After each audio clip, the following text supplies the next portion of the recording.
All right, everybody, we're back. It's Chat GTM live here from the National Restaurant Association show here in Chicago. In front of us is the one and only Mr. Ming from Square. Oh my God, welcome. Thank you so much for coming to visit us. Thank you. Rounds of applause. Well, really good to see you guys again. On the conference trail. But this is a big one. This is the big one. This is like the Super Bowl of shows, right? Yeah. So how's it been for you? Yeah. Look, kind of before we just got started, I was saying, hey, we're on the last day, and then I feel it in my feet, but that's a good feeling in the sense that really made it worth it. I've had such amazing conversations with brands, with partners, with competitors. Yeah. It's like, we're all here really to make the hospitality industry, go well. Well, you guys showed up in a big way this year too. Your booth is amazing looking. You've got some new team members that have showed up on the scene. Some folks I really respect. Justin that you brought on. Yeah. Oh my goodness. Yeah. We're making some moves, right? Exactly. And I think I mentioned earlier in the season that we want people to think differently about Square. We've got an amazing product. We've released even more product. Just this last week, we had Square releases. Love to talk with you guys about that. Yeah, let's hear that. And but a little bit of reputation. Some of us still think, hey, Square's that thing at farmers markets, but we're powering brands like Bluestone Lane, 65 locations. We rolled them out in 2 months nationwide. Wow. Got a little story for you. So I think it was yesterday, maybe the day before, talking to a guy at an enterprise POS company. He says, "You're not going to believe this. I'm in a deal against Square, 150 units." It's like, oh, is that right? Well, look, I think this is the beginnings of you hearing more about that. You'll be less surprised about it, but I'll take the surprise now. I think the team has earned it. We've been putting a lot of work in the product, a lot of work with working with brands, working with operators, really getting to that next level enterprise class. And you should see this new hardware device that we released. It is battle tested. It is awesome. Are you talking about the mobile POS? Yes. I held it in my hand yesterday. It was the most impressive feeling piece of hardware I've ever held in my hand. How is it impressive feeling? It just, maybe Ming can tell you about the science of it, but I mean, is it because it's hefty? You can tell it's well constructed. It's well constructed. Okay. It's sleek. It just feels good in your hand. Absolutely. That's a good statement. We're still active in the booth, and we only had so many, so we want to make sure. But I should have brought it. But here, look, it's about this size. It fits in your pocket, and look, we think it's the best device that's been released in the space. Powerful, point of sale in your pocket, all day battery life, rugged. All day? Yes, rugged, and look, honestly, it's got it's got the first version of the software on it. It's only going to get better. Yeah. So I'm going to ask a little bit of a contentious question. Sometimes I'll hear other vendors or other point of sale companies describe other point of sale companies going, yeah, but they're not enterprise, right? Let's talk about that because I know that Square's made some very deliberate moves to make sure they're architected in the right way to meet the enterprise.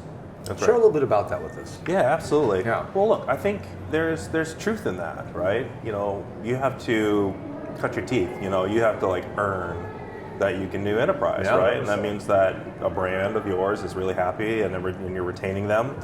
And look, I think this is we have a little bit of a lopsided story at enterprise where we were powering payments for Starbucks. Now, that maybe wasn't the best deal for us, right? I would qualify that as enterprise, and so our payment infrastructure is enterprise class, right? And better than most. We're really happy about that work, and the question is, can we ultimately deliver that on the point of sale, menu management, employee management, and those are the areas that we're investing heavily into. Right. And so today, Square centrally deployed, you can do changes, goes across the system, right? You don't have to drive any of the stores and the old antiquated stuff. It's easy to manage, easy to use, right? 100% cloud-based, easy to use. Hey, I want it to look all the same everywhere over here on the West Coast, on the East Coast. Yeah, absolutely. And also we have franchisee management too. So I think people really don't realize that. Well, we actually have a product called Franchise Suite. Okay. So you can give your franchises control, or you can take those controls away and you want to mandate certain things, right? Okay. And so we actually have that capabilities, which are, I guess, less well heard of. How many Square merchants are there today? Oh, There are 4 million globally. Holy cow! I knew the number was large. So Holy cow! you have experience in this industry and companies that don't have that footprint. How are things different, and how do you see your role and the opportunity in what you can do given that kind of scale? What does that just sheer volume mean Yeah, day to well, day? I think in order to run a successful business that has a global footprint, 4 million sellers of all types, so their food and beverage, their retail, their health and spa, you name it, right? And look, we have always had a mission to empower individuals economically, really allow them to participate in their economies. And yeah, a lot of those people are small, but you know what? That's where a lot of people start, and then they grow, and they grow fast. Take for instance, like Broad Street Oyster started with a food truck, right? Now multiple 7 locations, doing over 20 million, right?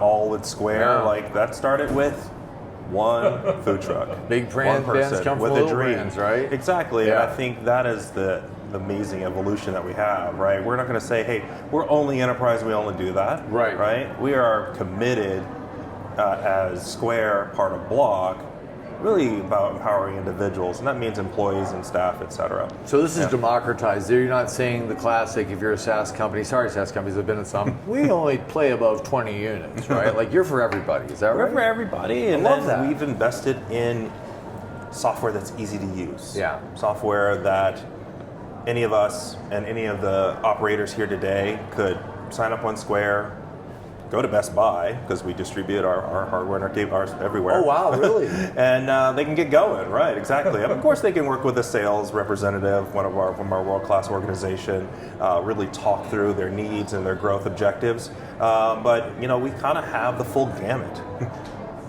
And that includes training, right? So even though you designed it easy to use, but then anything anybody wants to know, I'm sure there's a training module. How they can just Take for instance Bluestone Lane. That was a process that we had clearly, like we ran through pilot with them. We really went through all the things that they wanted, right? And they were migrating over from other systems, right? And so we had to make sure that they had some semblance of continuity, but also that they were maybe like, hey, why are we holding on to something so long? So we really got into the weeds of their tech stack, what are their operations, and worked really closely with their area managers and their GMs. Then in the rollout process, there's a date, a row for every store. Yeah. It's very, very well set up and organized. And then, it's like ultimately you have to teach the teachers in an organization like that, right? Yeah. Like that's not, you don't want to kind of be on the phone having to get the phone call all the time, right? And in a lot of ways, a lot of brands don't like that, right? I don't. Just give me the answers, and then I'll take care of it from there. I'll write it into my SOPs. We know what to do, how to handle it. We know how to take care of our franchisees or our corporate stores. Well, they don't want to be dependent all the time either. They want to be empowered. Exactly, right. And so we work with them on that. So thinking about that, right, in companies that might want to try Square or work with it, and they clearly, if they're already working, they have something in place. What's the process of working with Square to maybe test in parallel, or how does that work? If I want to get on board with Square, thinking about getting on board with Square, I already have something, and I don't want to drop the ball on what I have working. How do I do that transition? Yeah, well, look, I think if you have, it depends on how deep you want to go with your pilot. A lot of people kind of just start with the lab, which is like, hey, look, I'm not actually going to put this in a store, right? Because I've got to do a rollout of 150 locations. But I want to see my menu, right? I want to see the experience, right? I want to see my modifiers. It's kind of really the first step in kind of building that first semblance of hey, can this work for me, right? And that's relatively simple. That's like a 24-hour turnaround if you want us to do it. But also, a lot of people just download the app and they just go and just go. Is it that easy? Yeah, it's that easy, right? Really? So I want to try it. I download the app and I'm kind of just going. Exactly, because we support our service on iOS, which means that it's available for everybody. You can use it on your phone. You can use it on an iPad. That's accessible. Now we have our hardware, Square hardware, built from scratch. Every single millimeter we've designed our Square register. That's that's a different product, right? So you can sign up online and then ultimately register with that. Yeah. Okay. So I'm curious how you surface ideas, right? So your spring release and all these products and enhancements started somewhere. How do you get that feedback from the merchants, the customers, the frontline team, and bubble it up to where you're ultimately building something? Yeah, well, I think we're no strangers to this industry that operators have opinions. And when you have 4 million different businesses using your product, we have forums, we have ways that we bubble up all that feedback in a way that we can then constructively take it and see like, hey, where are the trends? What's going on?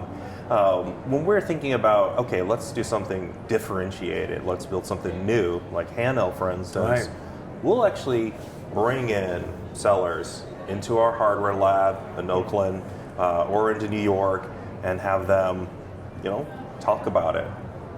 Even if we've got some early prototypes, put it in their pocket, shape it, throw it up and down. Exactly. Yeah. We really go super deep with, tell me, how would you use this, right?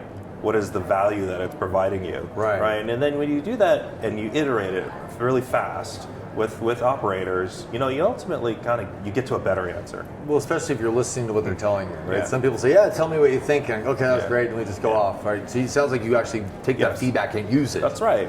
With handheld, well, look, we want it to be special, so we a lot of product people bought into our process. Eventually, we moved out into the market and put it out there. With our products that are already out there, that's called I call it adopt a seller, right? Adopt a seller. Especially, look, I'm a product leader, and so, and you guys know I'm an operator. But I tell my team, it's like, find the seller, the merchant, the business that you really care about in your neighborhood that's using Square. Yep. Look, you got the database, you know who they are. Yeah. And then you need to adopt them. You need to be there for them and ask them what their problems are, what their pain points are, and then build that relationship of trust, and then incorporate that into your your daily business.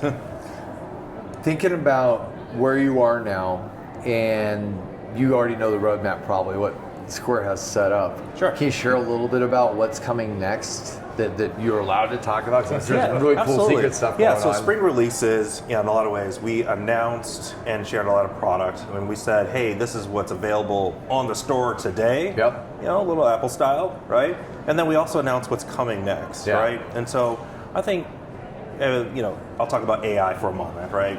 Nobody talks about AI. So we talked about launching Square AI. It's in beta. It's really exciting, but we're going to see that move really fast. And what's that doing for you? And Square AI is web-based today, in dashboard, and you're talking to it as if you're a restaurant consultant, right? Okay. We call it, hey, this is your chief operating officer, basically, virtually. So we're talking agentic AI. We're talking about, hey, But it what happened knows in our your data. business? Right. Exactly, it knows Right. just your data, right? It's your personal analyst. that's good. Is this truly restaurant conversational? Yeah, absolutely. Hey, tell me about one of my things I sold later. You can say, well, actually, only do Tuesdays, right? Oh, draw that in a chart. Oh, and actually give me a table that I can download in a CSV. I'm blown away. Because I get a lot of I get a lot of customers that say, hey, I need this new report. Right. In your reporting suite, right? How many times How long have I did heard that take before? Exactly. Oh my now God. I'm like, hey, you know what? Just tell it what you want, and then it spits it out for you. And it's prescriptive, right? You can have it towards going to say, here's the things you need to do. No, that's a good question. That's my question. I think that we're not quite there yet. Okay. Right? I think that that is the future. I think for that one, it's not that you have to. I mean, we all want a crystal ball. Sure. 'Cause this business is fraught with challenge. Sure. But you want to make sure that that is good enough and correct. We need 95% plus confidence. Right. I don't want to tell somebody, hey, you need to add tacos to your menu, and they're like, wait, I'm a sushi place. Well, more to the point, more on data, more on the data side of things. We've always used to say in back office that operators aren't analysts. Mm-hmm. Okay. Instead of looking at tea leaves, going, what is this trying to tell me? Yeah. We can just tell them. Here's probably one of the best courses of actions, A or B. Is that something that you have on the roadmap? I tell my team constantly, there's sort of this push with tech companies and probably a lot of my peers out there, it's like, oh, we want to like make magic happen. Like Right. it just does everything for Right, you. right. I'm sorry, that's not the goal for me Sure, and Square. sure. The goal is that I want to help operators help themselves. In a lot of ways, they know the answers. Yeah. They just need the information that helps them get there. Yeah. Right? And that's where time, you got a lot of different things, the van, ran out of gas or got a flat tire. There's all these things in the Right, business right. that are slowing you down that don't give you the time. Well, that time now is shrunk dramatically by tools like Square AI. Yeah. And it's going to give people just the ability to say, okay, I know what to do. I've been in this business for 25 years. When I see that, I know what to do. Well, it also feels that, we have so much churn in our industry, right? And it feels like there's a layer of continuity that AI can provide, that when we don't have that seasoned manager at the store, or we've lost that tribal knowledge, Yeah. that AI can really start filling in some of these knowledge gaps that businesses have. And that's an exciting path that this is going to be on. Yeah, absolutely. You kind of brought up something that I think about is, for Square, we have so many products. I think we might be at 30 products, right? Yeah. And it's kind of like crazy. And we don't try to sell all the products at once because that wouldn't be successful. But we really want operators to kind of understand, like, hey, you've reached this point in your business. Mm-hmm. It's time for you to now use this other product that we have because you're ready for it. You've leveled up. You've leveled up, sure, Yeah. and it can take your business to the next level. And I think this is where AI can help, where it's like, hey, let's teach you something new here now, right? And we find it that we've been building so quickly that sometimes some of our customers just simply don't know that Square has this and that and this and that. We've got labor tools, schedule tools, shift tools, payroll, all these things. And sometimes it's sort of lost in the mix when you have such a large platform. It almost feels like I see things when I hear stuff, right? And so it almost feels like there's a logic gate that when you have a certain number that you're trying to achieve, now you plateau at that number, it can wake up and say, now it's time to look at this next thing, right? There's so many possibilities. So with so many products, such a complete platform and a special company culture, partnerships might take a different place in the Square universe than it might with other companies in this show.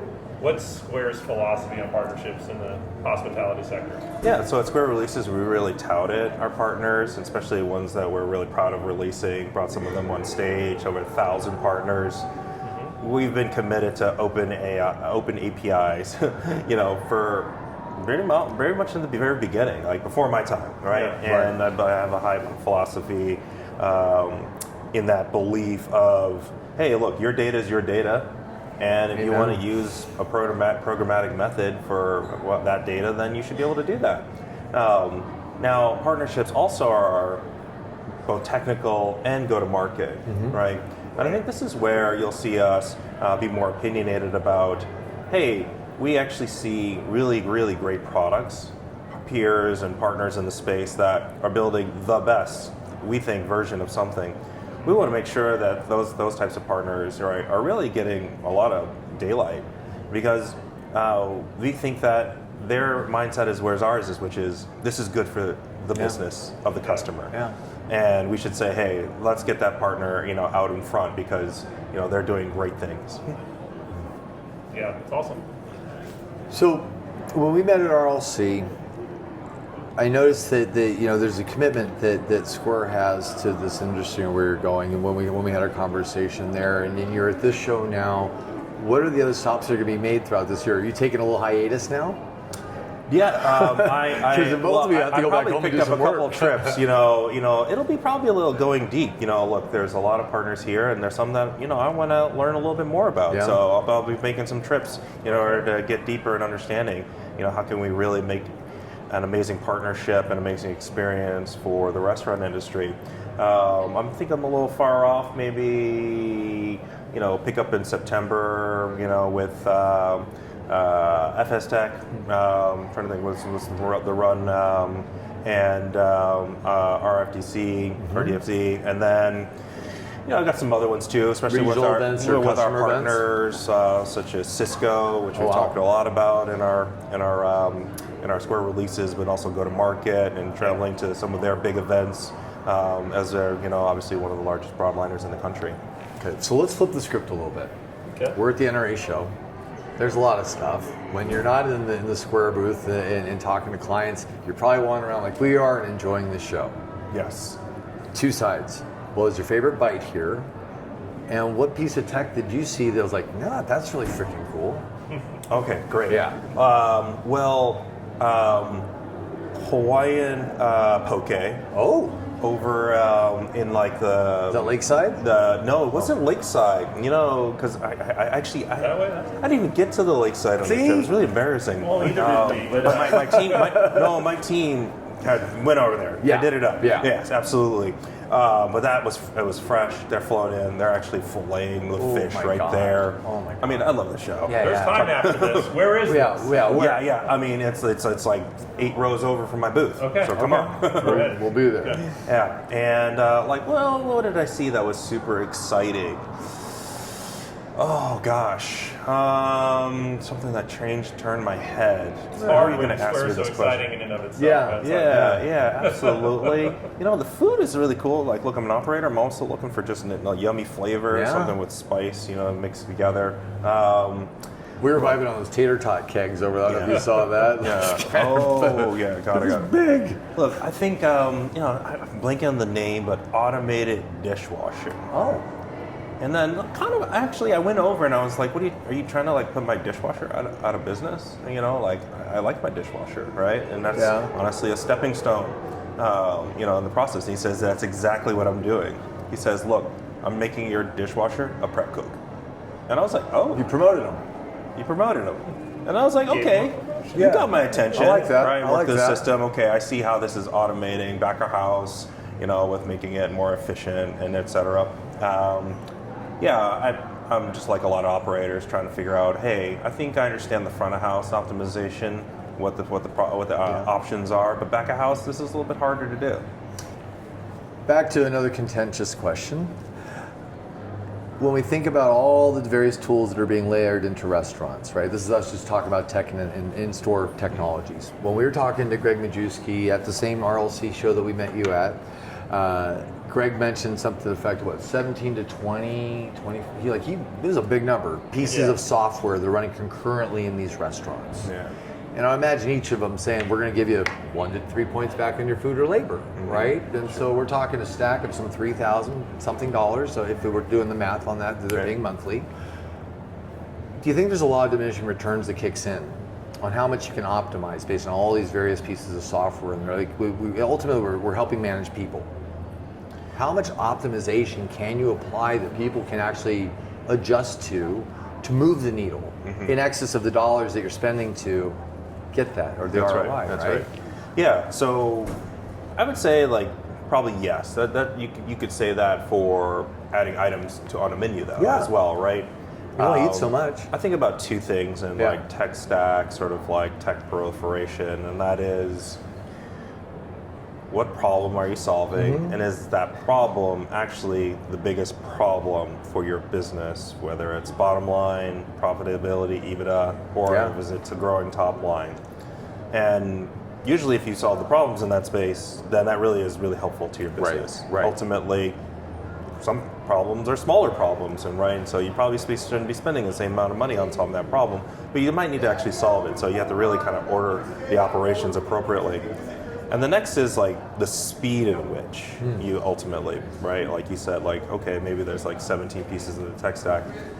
I hope Greg didn't try to do that in a year, right? No, and this is cumulative what he has. Right, you got exactly. layer. Right, exactly. But but the emphasis is hey, a lot of operators are hey, I want to be like Greg, right? Greg's successful, Bing, bing, bing. right? And so I'm just gonna go get his 18-piece stack, right? Well, that probably isn't gonna work well. Big bang is for not everybody. always a good call. Exactly. Right? So you have to go piece by piece, let it settle, kind of quote unquote, let the concrete dry. The change management Good call. is critical. Yeah. Otherwise, your staff We'll is quit. going to reject this, right? bonkers. If your staff can't actually absorb the technology that you're asking them to use, they aren't bought into how is it helping them, then you just shouldn't even have it. You just have it, right? Chili CEO was talking about their changes at Chili's. That was a big deal. About the back of house on prepping, and then we went in one of the stores. I love that about him, and was chatting with somebody who's been doing it for years, and asked him well, how can we do this better? And she was like, well, I'm doing this thing where I'm like measuring out these like ounces or whatever, portioning to control food costs. She's like, I know what it is. I could just do this much faster. And they did a pilot, and then they realized, hey, look, we just like cut 4 hours of workout every day. That's massive. And then when you do it across multiple stores, right? And so that's sort of an example of saying that sometimes you got to listen to your staff, right? And what works for them best is what works best. It's not always a tech answer. Yeah. Right. And so back to you, in thinking about the SaaS fatigue that companies suffer from, it feels like when you say we have 30 products inside of Square, are there some surprising areas that replace these things that they may have with a different vendor and consolidate that to one hand to shake? Yeah. I think that's very, very prevalent. That we think of Square as a full ecosystem. It has gift cards. It's got loyalty. It's got online ordering. Built from the ground up online ordering, by the way. We really made that release last week.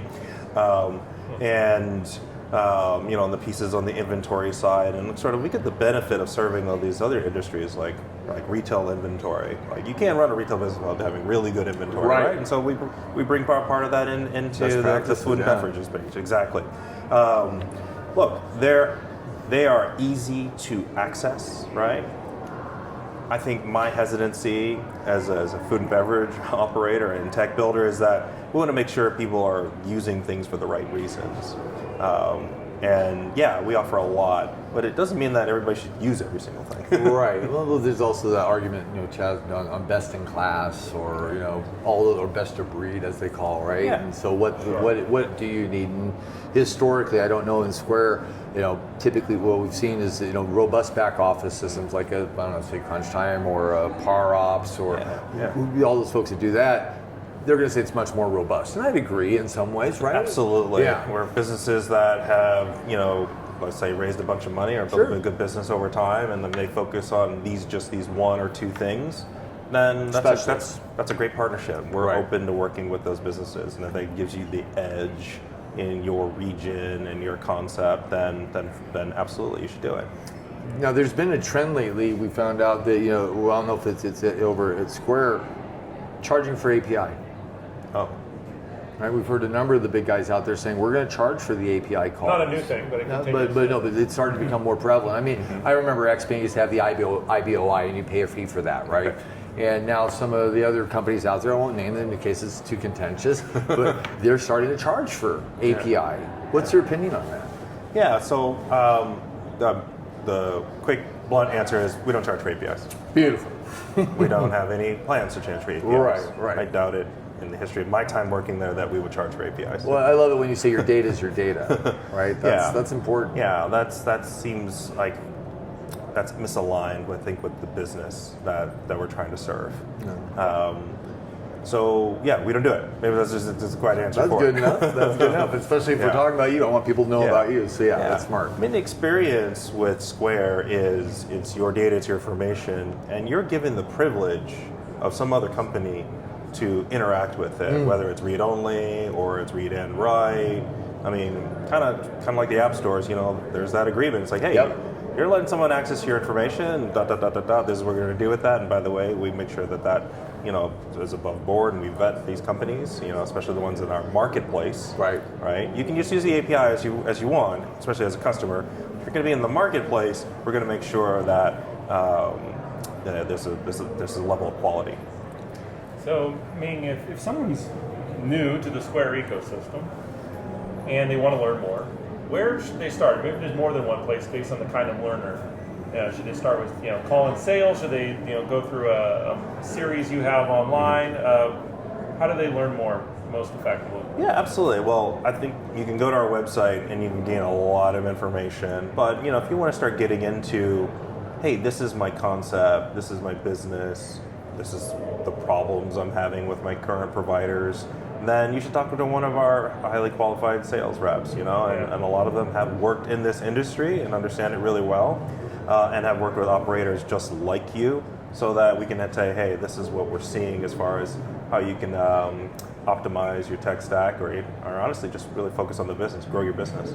Awesome. Sounds like empathy plays a bit in this here. Yeah. And look, if you're lucky enough to be in market, you're in Chicago right now. Yeah. Not only you get to talk to a sales rep, you get to actually touch the product, you get to see it in action. You get to talk to multiple different people. Like, hey, talk to my West Coast rep, talk to my East Coast rep, talk to some of our account managers. Right? You get to see the full journey of the experience, not just us selling it to you, but actually servicing you, right, with all the support you need and growth. So if you're at an event, you should definitely come to the booth. Smart. And if somebody wants to be a partner and be on your marketplace, what's the path to that?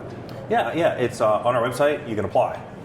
Pretty simple. Yeah. And is there? I'm sure some sort of validation process. You have to review. Is it code review? Does it go that deep, or how do you look at those products? Yes, yeah, pretty thorough, right? We want to make sure that, like I said, that it's an amazing experience. And I would say I've gone through this once or twice. right. And actually, we're actually raising the bar there as well, right? Yeah. I think that. We saw a big tech glut, on a lot of different programs and things out there doing the same thing, maybe not doing the same thing in the background. And so we want to make sure if we're putting our name on it, right, the customers are going to call me. Right. Right. I want to make sure the marketplace has the best. So it's kind quality. of a square seal of approval when you guys just decide to do that or bring them on the marketplace. Yeah. That's a badge of honor. That's something that people seek, right? And we shouldn't be giving it to anybody. Love it. Are we good? I just want to say thank you for being on our program, man. Yeah, absolutely. Yeah, great. Enjoyed it again. I'll I make would it love a to do sincere it. pleasure. Yeah, it's been great getting to know you too. Yeah. And let's do it again. Let's keep it going. Absolutely. So you're going to be at FS Tech, you mentioned? Yes. We'll definitely plan on one at FS Tech if you're down. In fact, we'll probably show up a little early so we can make sure we can get the extra podcast and not give you an opportunity cost from booth time to where we're going to do this. Absolutely. Yeah. And then we can do the run up for it. I'd love to get the podcast out. People should listen to it. You guys do a great job. You talk to some awesome leaders. And, we all maybe see the world differently. So, it's good to get those varying opinions. Well, I love that about our industry. Chad's heard me say it before. Somebody once said that our industry is a bunch of mismatched socks that end up in the same drawer. But they're all really cool socks, And it feels that way, right? We're all so different. All these different backgrounds. We have people that are MBAs that are running companies. Mm-hmm. We have people that were literally apprenticed and made their way up. And there's such a great diversity of salt of the earth and all very super smart and very passionate people. I love our industry for that. Because you don't know the path that anybody took. It's just so different, but they all work their asses off to get there. And they're all passionate about guest service and experience. And a lot of people that become operators are the ones that become the technologists, so they know what they're trying to solve and who they're solving it for and why it's so important. Yeah, look, forged in struggle. Yes, and tempered by fire. Love it. Awesome. Well, guys, this has been Ming Huh with Square. If you have any questions at all, please feel free to reach out to him. I know that he has, it's Ming-Tai, I'm sorry, Ming-Tai Huh, right? Yeah. I want to get it right. Names are super important. Chad hears me say it all the time. Ming-Tai. Ming-Tai. I go by Ming. Yeah. When you're in trouble, what does she call you? Ming-Tai Huh. Okay, you know you're and I'm a Chicagoan, so I'm actually going to dinner with Mom tonight. Hey, Mom. Right. So this has been Ming-Tai Huh here with Square. We are so excited to have him stop by. And if you happen to be at the show, and if we happen to get this out in time, go by the booth. But I think we got about an hour left. So this is probably going to be a retrospective. So make sure you come visit them at FS Tech. Come visit their website. If you have a question, please, I know that Ming's very, very active on LinkedIn as well. You can shoot him a message. You're probably going to respond there. Yeah. And he's also got a fantastic sales team. So this, guys, has been the last episode for this event of Chat GTM with Think Tank GTM here at the National Restaurant Association show in Chicago. 2025, that's a wrap. That's a wrap.